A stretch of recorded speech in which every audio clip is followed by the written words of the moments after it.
So we're here again with another trusted real estate professional, Miss Samantha Jorgensen. We're going to interview her and help you guys get to know her better. Any potential buyers or sellers that may be in the market for a real estate agent. This is another potential agent you might be interested in. So tell us a little about yourself. How'd you get into real estate? I think from when my husband and I bought our first house, I was 20 years old, which is extremely young. And our real estate agent that we had at that time just said that I was so into it that I probably be really good into real estate. And then my husband's background is building homes from where we're from, upstate New York. So I kind of just been into it for a long time. And when we moved to Florida, I took the class because my son was in preschool. So that's where my career just started. All right, cool. How long ago is that? How long have you been in real estate? Since 2017. All right. What did you do before real estate? I was a stay-at-home mom for a while, but before that, I was in the medical field. I've been a CNA, which is a nurse's assistant, right out of high school, worked at a doctor's office, and then I worked for an at-home care agency as an HR. Okay. And what company are you with now? The Property Pros Real Estate, Inc. Property Pros. Great company. So what is your farmland? What area do you specialize in? I mainly specialize in St. Cloud and Kissimmee, Florida. Okay. I do all over, though, because I've gone all the way down to Bassman Park and all the way up to Ocala. You're not limiting yourself. I don't really limit myself. Sometimes I try, but it never works out that way because most of my clientele is referrals, and I go where my referrals go. Gotcha. Okay. What does the typical Samantha Jorgensen client look like? What's the demographics? Where do they come from? What type of buyer are they? I don't really think I have specifics, really. My youngest client that I've ever dealt with buying is 19. The oldest client I've ever had to buy was 88 years old. So I have a wide spread and come from out of state, come from here. I don't have just Unlimited. one. Unlimited. Good stuff. All right. Are there any loan products that you specialize in or familiar with, or is that unlimited as well? Cash buyers, FHA, VA, conventional? Most of my deals do end up being FHA most of the time. It kind of just depends on the market, where we're at, where people are looking for. I mean, during COVID, a lot of it was conventional, not FHA, just because we could use the different clauses that help better with conventional. So I don't really have... Which is much harder to navigate. If you can do FHA, you can do any other one. Yeah. Pretty much. Yeah. Yep. Okay. What are some obstacles, this might give you an idea too, that you've had during a transaction to get to the closing table successfully? You've had to navigate through something. I know inspectors can be an obstacle, right? Appraisers, but there can be other obstacles too. Clients, whether they're my buyers or on the other side where I'm the listing agent, just not being very truthful about the whole picture. It's always best to tell us everything that's out on the table and let us fix and figure out and plan what is going on. So like if you're owing back on credit cards or something like that, be upfront and honest. We're going to find out anyways. And it's better that you tell us up front so we can have a game plan going forward instead of us getting halfway through the solution and now we're out of the deal. You're like the attorney. So you can't be very beneficial unless you know all the information. Right. I want to know all the dirt. Right. Do you have a success story, something that sticks out in your mind that where you dig at the closing table successfully and you're like, wow, I can't believe I did that? So actually, I mean, they all have their unique stories, right? So like I said, I've done people from 19 to 88. Those are both amazing. Love those stories.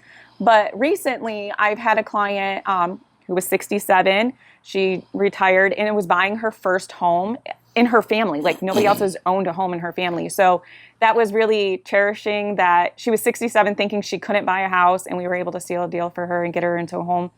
And generations haven't. Nice. So that's awesome. I love that one. She still calls me all the time and tells me how happy she is that she was able to get in. That's how amazing reviews are born too. Yes. Yeah. Good stuff. Yeah. Do you usually work with buyers or sellers?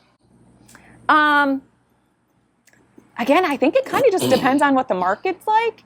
But I do feel like most of the time, right, lately I've been getting more listings. Not even just this market, like even last year I was more heavy on listings than I'm buyers.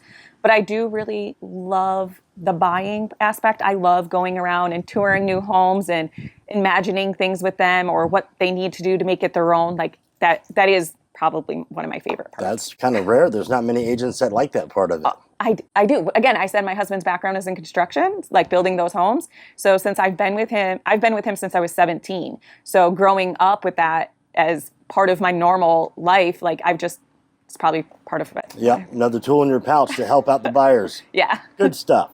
So let's say there's a buyer seller that's in the market and is shopping for a real estate agent now. What advice would you give them when they're searching for the agent? What should they look for? What I always tell people, especially because obviously a lot of people interview more than one real estate agent at a time, I always tell them, go with who you feel comfortable with, the one that you feel like you could trust going through the process with somebody that you think is going to actually help you out. Because, I mean, a lot of us agents, we provide the same stuff more or less, right? So you really want to find that person that fits with your character and your personality and your family. Like you want that person that you could connect with so you know that they're going to get you to the finish line. Gotcha. Okay. So let's say there's a seller that you're going to a listing appointment with and they ask you, what can you do to market my home that all these other agents cannot do? What's different? How are you going to market this and make it stand out? I would say one of the biggest things right now is obviously social media. But with social media, we also have the pitch group that you guys do. That is great. We get to go in front of other real estate agents. And I can tell you, I look at 1 million houses at a time, for my clients. I'm scrolling through. But when they're highlighted up on the screen there, and I'm able to see this one, I'm like, oh, this buyer. And then I can go and take that listing and give it directly to my buyers. Hey, check this one out. I just talked with the agent. And that's huge because, like I said, we look at a lot. Yeah, good point. That's a great marketing tool, the pitch group. This is what I'm going to do. And there's videos you can show them and all that. So Good stuff. So once a client decides that you're the agent they want to go with, what would be their next step? If it's a buyer? Or seller? Well, a buyer and a seller have different. So for a buyer, we definitely get connected with a lender because without that pre-approval, we're not doing very much. Mm-hmm. So and we need to know where you're at because sometimes your limit is unrealistic. Sometimes you're under what you actually think you can be. So that would 100% be our next step. For a listing, I talk about our game plan, when we want to get on the market, what you're looking to do, your goals. That's a huge thing of knowing when you're going to be on the market because of your goals. And then I always give a sheet that's ready for pictures so we can schedule that up. And I go before we have pictures just to make sure that we're all set up for the buyers to come through. Okay. All right. How often should a real estate agent update their clients during the transaction process? I'm very transparent. So I talk very often to my clients. You can look at that on all of my reviews. They always tell you how communicative I am and how transparent I am. So I probably over communicate compared to what other agents do. But I update my clients at the least, probably twice a week, at the least. So what is the preferred communication platform when you do talk with clients? Text, email, what's the best way? I honestly go with what they prefer because as much as we're flexible, like my schedule is flexible, our clients tend to not be as flexible as we are. So I go with what is easier for them. Some of my older clients, they prefer to be on the phone, where my younger clients, they prefer to be on text. Sure. Yeah, I can get that. Yeah, I understand. So you mentioned you were married, right? You got kids? Yes, I have 2 sons. Okay. And then I think you got like a whole family full of goats too, right? Yes, we have 3 goats. Our baby goat was just born in December 19th. That was really cool and awesome to see. I was there right after the baby was born. That was probably the cutest thing I've seen besides my children being born. And then we have actually 13 chickens. I just hatched 6 of them. My mother-in-law got me on a good day that I said yes, so we got 6 more. All right. So what other hobbies do you have? My hobbies relate to all of my family's life. Everything, like my older son, he was playing basketball, so basketball mom I was. They're both in school, so I'm PTO mom.